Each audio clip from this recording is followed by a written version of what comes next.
हेल' लोगोफोर नेचार publication YouTube चेनेलाव साफ्रोमखौबो बरायना लाबाय।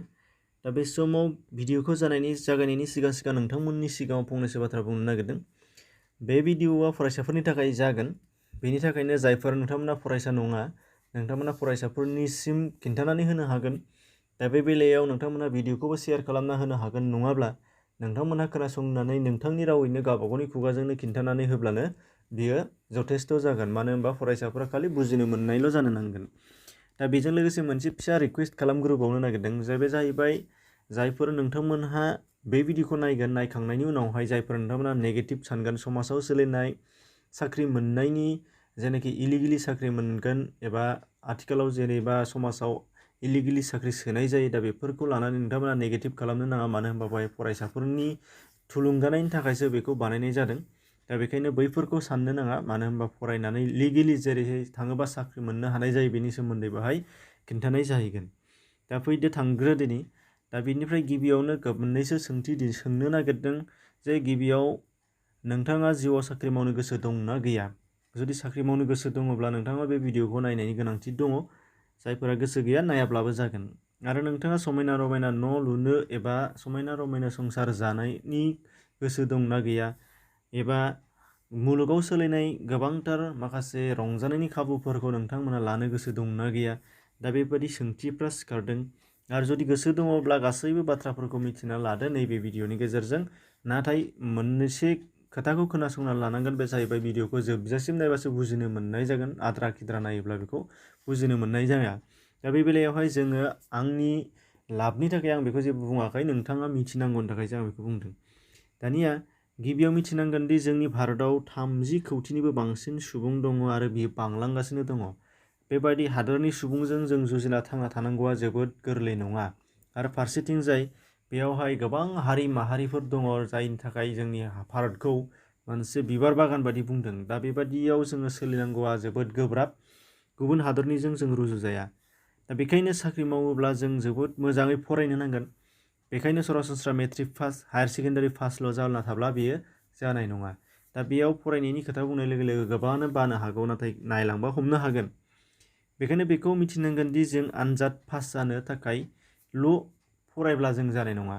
मानो होनबा आनजादखौ जोङो जेरैबाबो पास खालामनो हायो। नोंथाङा नाथाय रोंनो थाखायसो जोङो फरायनो नांगोन। मानो होनबा रोंनो थाखाय फरायब्लानो नाजाब्लानो पासआ जाखालांगोन आरो। नाथाय पास जानो होननानै जुदि पासनि थाखायल' मोखास्थ' लाथाब बुजिलाङा लासे जोङो फरायलाङोबा बेयाव पास जायाबो जानो हागौ। मानो होनबा रोंनानै थांनाय सुबुंफोरासो इयुनाव साख्रिनि इन्टारभिउफोराव उथ्रिनो हानाय जाहैयो। जोंनि गोबाङानो साख्रिनि एन्ट्रेन्स आनजाद पास जायैनि जाहोनानो जादों रोंनो थाखाय फरायलाङै। बेनि थाखायनो आनजादाव फैनाय सोंथिफोरखौ फिननो हाया होनदों। नाथाय गोसो होनो गोनांदि साख्रिनि आनजादाव फरायसालियाव मोनलांनाय आयदाफोरनिफ्रायनो सोङो। जेरै आनजादनि सिगां सिलेबासबो होखाबावो। जेरैहाय इंराजि ग्रामारफोर होयो, सानखान्थि, बिगियान, जारिमिन, सोलिफुनाय खौरां एबा कारेन्ट एफेयार्स बायदिसिनाफोर फैयो। नाथाय बेफोरनि गासैबो गुदि बाथ्राफोरा, गुबै खोथाफोरा नोंथाङा फरायलांनाय बै उन्दै उन्दै क्लासनि हथात 1निफ्राय लानानै 10 एबा 12सिमनि गेजेरावहायनो बेफोर गासैबो थाजोबखायो। दा बेखायनो होनदों रोंलाङोबा बेखौ गोसोआ बायदि हाहैफिननाय जायो। फारसेथिंजाय गुबै बाथ्राया जाहैबाय जोङो HSLC एबा मेट्रिक पास एबा हायार सेकेन्डारि आनजादफोराव मिनिमाम 45% लानानै उथ्रिनो हाथारनांगोन होनदों। नङाब्ला साख्रि एप्लाइ खालामनोनो हाया। साख्रि मावनायनि खोथायाथ' गोजानदों, साख्रिखौ एप्लाइ खालामनोनो हाया। दा बाहाय साख्रि मावनो एप्लाइ खालामनोनो हाया, आनजाद होनो एप्लाइ खालामनोनो हाया। आरो बेयाव 45% बुंनाया बे जाहैबाय मेक्सिमाम बांसिन साख्रिनि एन्ट्रेन्स आनजादावनो जोंनि ST एबा जोंहा बर'फोरा ST एबा सिडुल ट्राइब हिसाबै, थागिबि हारि हिसाबै 45% एप्लाइ खालामनो हायो। नाथाय गुबुनफोरा बेखौबो चान्स मोनबावा। दा बेखायनो जा भारत संबिजिराव आयेन थानाय बायदियैखायसो जोंहा बेखौ हादों। नाथाय गुबुना 50% खमावबो नांथारगौ। जेरै जेनेरेलफोरा नांगौ। आरो फारसेथिंजाय बेल' नंबावा, मोननैसो गुबुन गुबुन डिपार्टमेन्टफोराव मालाबा 60% बियो। आरो बेवहाय ST बा SC बा गुबुन गुबुन केटेगरि हिसाबै बाहाय खुनु रिलेक्सेसन बा निमाहा होनाय गैया।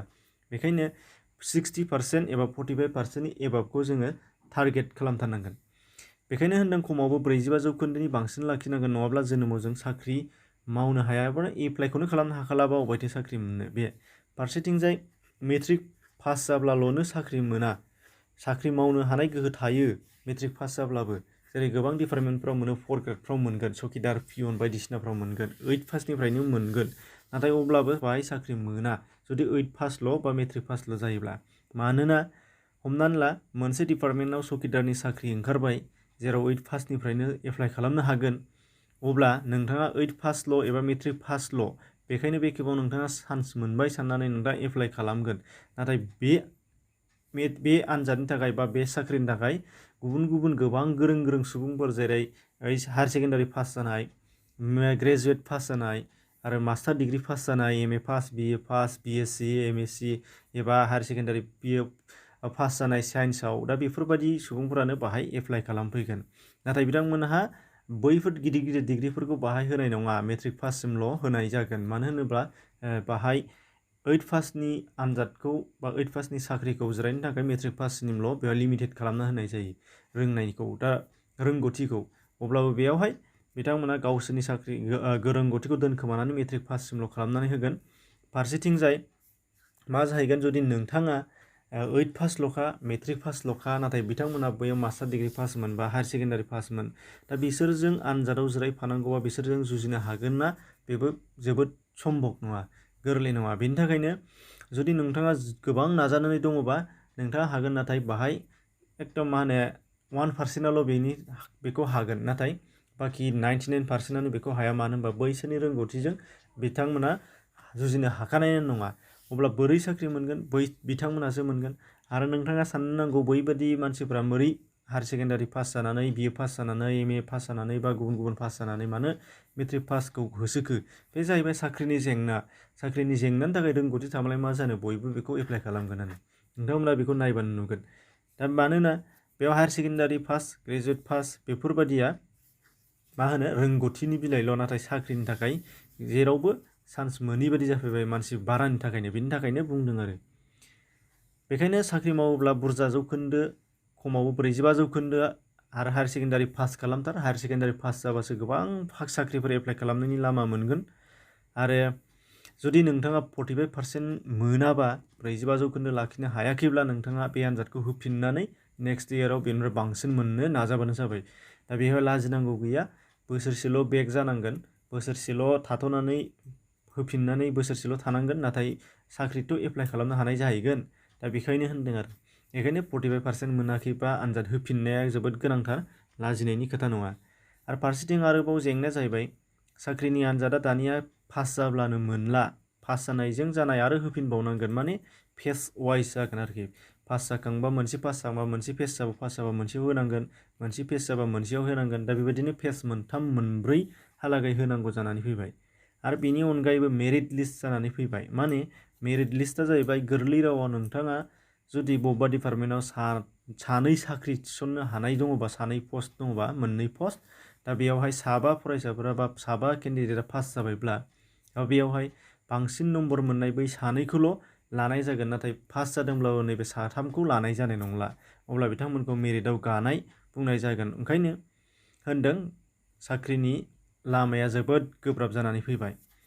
दा बेखायनो बुंदों रोंनो थाखाय फरायनानै थां, माने गोरों जानो थाखाय फरायनानै थांदो आरो बुरजा जौखोन्दो लाखिनानै फरायलांनो नाजा।